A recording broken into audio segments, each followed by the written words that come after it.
Welcome to the NBA Coast to Coast podcast brought to you by thelines.com. Coming to you from the West Coast, Josh Lander, joined by my guy Nate Weitzer on the East Coast. And we're looking at a Tuesday night slate here, a little one with just 4 games here tonight in the NBA. In this one, we're taking a look at a pretty fun game, missing a bunch of stars, though. Sacramento is in Memphis taking on those Grizzlies. Also got a couple other videos up for you today, including our player props video that we'll look to stay super hot with you guys on. So make sure to like and subscribe to that page. Continue to follow along with us. Also want you to head to thelines.com. That's where we have our great written content for you guys all season long, and our odds finder tool that you can go ahead and use to make sure you are getting the best juice on all those NBA bets this season. Nate, let's go ahead and get into this little slate and then talk all things Grizz and Kangs.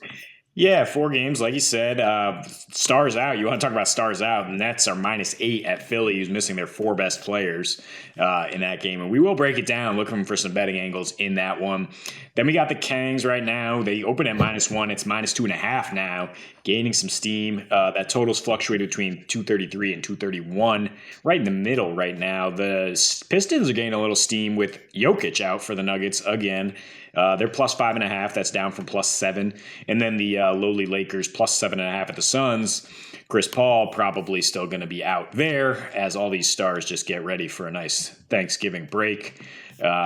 But yeah, we're talking Memphis right now without Ja Morant and without Desmond Bane. And you know, you can parse it however you want, like who's actually more important. The numbers have actually shown that Desmond Bane has been more important for this team recently. I mean, they went on this incredible stretch without Ja last year, so that skewed it. But I mean, when they're both out, I don't know what you're going to say. Like their backcourt's in trouble here. Tyus Jones is a solid replacement, but I really worry about how they're going to defend Sacramento, which we talk about as the second best offense in the league. Very creative, getting great looks at all times. I mean, they're 11th in paint points on the season, but if you look more recently, they're second. They have 62 paint points per game in their last 3 here. They've won 6 in a row. Their offensive rating is an astronomical 129 in that span, and their defense is not coming along. It's 25th. So Memphis is probably going to be playing a lot of John Conchar here at the 2 or 3. And, I mean, for me, that means good offense and bad defense. I do like the over if you can get it down around 231, where it was a minute ago. We're at 232 right now. I mean, you can bet the over in Kings games until further notice. But both these teams are really poor defending the 3-point line right now. So even though they don't have Bane, they don't have their sniper, but Conchar is a really good 3-point shooter. Dylan Brooks, streaky. We'll see. Jaren Jackson Jr. back, also very streaky. But you know, Sacramento right now dead last in opponents' 3-point percentage in that 3-game span. Memphis not far behind at 28th, and they're 24th on the season. And Memphis allowing more paint points at home, 5 more per game, surprisingly. They're 18th in paint points on the season. That's gotten a little bit better with Triple J back, but also allowing the second most assists per game. And Sacramento, like I said, with that sophisticated offense, really spreading it around, getting good looks for guys like Huerter and Malik Monk. And De'Aaron Fox is just on an incredible heater. You know, if this gets close down the stretch, I do like the Kings because right now he's number 1 in clutch points. They're number 1 in offensive rating, number 2 in net in the clutch, number 23 in defense, though, Josh. So the fact that Memphis hasn't been lighting it up in clutch time, and they won't have their guy and job or down the stretch, it doesn't scare me as much from an over. And Memphis 25th in fourth quarter points, but I think when you play this Kings team, the points are going to keep flowing down the stretch.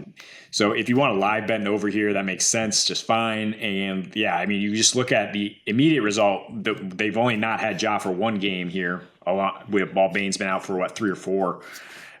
They went with a 104 pace against Brooklyn and went over there despite only having a 110 offensive rating. So in their last 4, I mean, they've crushed the Kings recently. In their last 4 have been lighting it up with a 123 offensive rating, and Ja hasn't even been efficient at all, 102.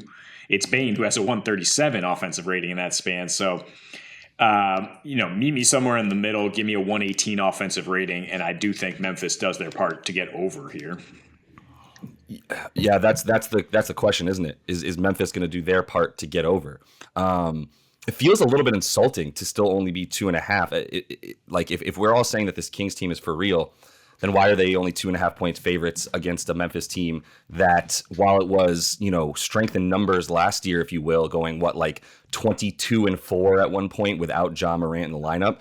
Couple things there. They still had Desmond Bane for all of those games. They had DeAnthony Melton for all of those games. And they had Kyle Anderson for all of those games as well. A couple of very important guys. DeAnthony Melton was averaging like 24 a game, 22 a game during that stretch without Ja. So that was a really important player that's also looking really good for Philly right now, who's depleted as hell, as you mentioned at the top of the show when you're going through the lines. So I don't hate the spread. In fact, I feel a little bit better about the spread because the question is Memphis going to come along for the ride with that offense? I know that you mentioned a couple of guys that, like, they're still deep, right? They still are going to put in a really good three-point shooter in Conchar. They're going to put in a serviceable NBA rotation guy in Santi Aldama, who might be, he's going to be a career NBA player now. He's proven that he can play in this league and can at least come off the bench, and right now is getting some starter minutes as well. So there are some guys for Memphis that you still feel decent about in these situations. It's not quite the same, like, how in Portland we talk about as soon as Dame's out, let's see what Anthony Simon's props are. It used to be in Memphis, as soon as Ja's out, let's see what Desmond Bane's props are. Let's see what DeAnthony Melton's props are. I'm not, like you said, the other guys left right now are just a little bit too inconsistent for me. And Dylan Brooks, for sure. I'm not even talking about him. My love for him has fallen, just decreased since his rookie season dramatically, as he's just so much, he doesn't know the player that he is, if you will, and that's the reason for his sort of lower 3-point percentage consistently. His below 40% from the field is Dylan Brooks right now, who's going to probably be their leading scorer again if it's between he and Jaren Jackson Jr. at this point. Brandon Clark is just sort of neutralized without a guy like Ja Morant. He's pick and roll hustle points all day, but there's really not that skilled guard in the game for Memphis tonight that makes me feel good about it. So that's why I like you said, you can take Sacramento team overs until further notice. We'll let you know if that offense starts sputtering and doesn't look as good as it has to the tune of nearly 130 points a game right now. But that's where I feel good about them winning this game as well. Yes, we talk about their 6-game win streak, and really they've won 7 of 8, and in those 8 games as well, it's pretty similar numbers to their last 6, where it's 130 offensive rating and roughly 116 defensive rating. That's still good enough to win by roughly 14 points per 100 possessions, as they've been winning by double digits outside of that loss or that win to Detroit, which is the only one that they failed to cover, depending on where you got that spread. Most people got it at about 10 points, and they won that game by 8. So they still came pretty close to covering a really large spread against a bad team. My point is, I'm not worried about their lack of offense for being able to cover this spread, and that's pretty much my preferred bet there. Everything that they're doing on offense, I don't think is stoppable by this Memphis defense, which is actually a little bit better with Ja in the game. I don't know that necessarily is a direct correlation at this point. In the 3 games that he's been out, they do have a slightly better defensive rating by about 2 points per 100. But it's all about the offense, and it's really the offense without Ja and Bane is like, come on, man, right? We talked about without Ja what they are this year as opposed to last year. 107 offensive rating versus 115 with him. It's the free throw attempts as well, right? 7 fewer a game. They actually get 8 fewer weirdly enough, they get 8 more free throw attempts per game when Desmond Bane is out. That's also in like a 3-game span. I'm really not too worried about that. It's mostly the lack of free throws when Ja is not in the game, right? And when Ja was in without Desmond Bane and they got all those free throw attempts, it makes a little bit of sense, right? Ja's not kicking as much as when he goes to the lane when he doesn't have Desmond Bane on the floor. So he's actually just forcing things into the hoop, getting himself to the line, and getting guys like, Steven Adams to the line, Jaren Jackson, etc. So the free throw attempts that aren't going to be there without Ja, the 3-point shooting that's not going to be there without Bane, I feel really good about Sacramento winning this game by 2 to 3 points, and might even consider taking them by about 5 and alternating that line to get closer to like plus 130, 135 on FanDuel right now. Yeah, I mean, I am a little concerned. I mean, it's disrespectful. Maybe Memphis feels disrespected because you remember that game where they had their entire back 5 playing against the Suns, and they went out and go ahead and beat them by like 20 when they were plus 8 dogs at home. I mean, you look at their home game log, they've won 17 of their last 19 since the All-Star break last year at home. The only losses are to the Boston Celtics twice. I mean, they've beaten this Kings team 7 times in a row. Ja has missed one of the recent meetings. I would say this is not a large play for me. It's a test to see if the Kings are for real, if they're not just like lighting it up right now early in the season. And whether that offense can translate And you said you don't know if Memphis has a reliable playmaking guard. Tyus Jones has had a record assist to turnover ratio last year, the best ever. And him and Brandon Clark worked the Kings' second unit.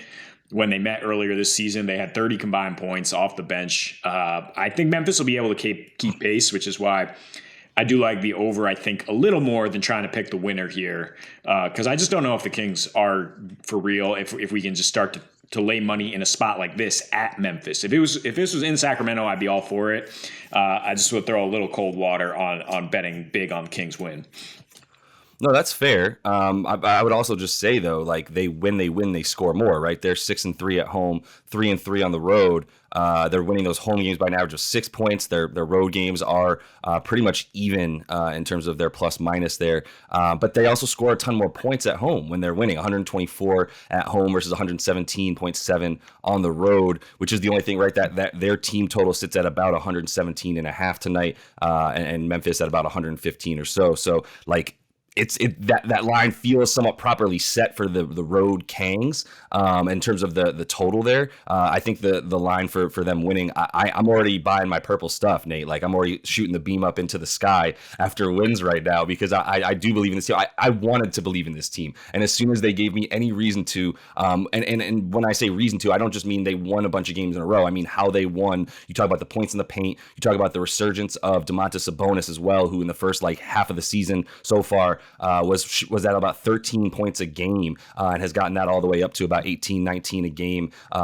during this 8 games that they've won 7 of 8. So yeah, the points and the wins seem to be correlated at home. I'm still going to feel good about them being able to win, even though it is on the road. I know Memphis is a great home team. This is a bigger test than that one that we talked about last time for them against Brooklyn, where they blew them out the water. And we predicted that they were going to win. We just didn't know they were going to win by scoring 153 points. I think this is going to be another time where we're pleasantly surprised that we put some money on the Kings, and that's what I plan on doing tonight. So that is all the time we have for you guys in this one. Make sure to like and subscribe to that page. Continue to follow along with us. We'll be back with you guys each and every weekday this regular season, game videos and player props. So until we see you next, happy betting.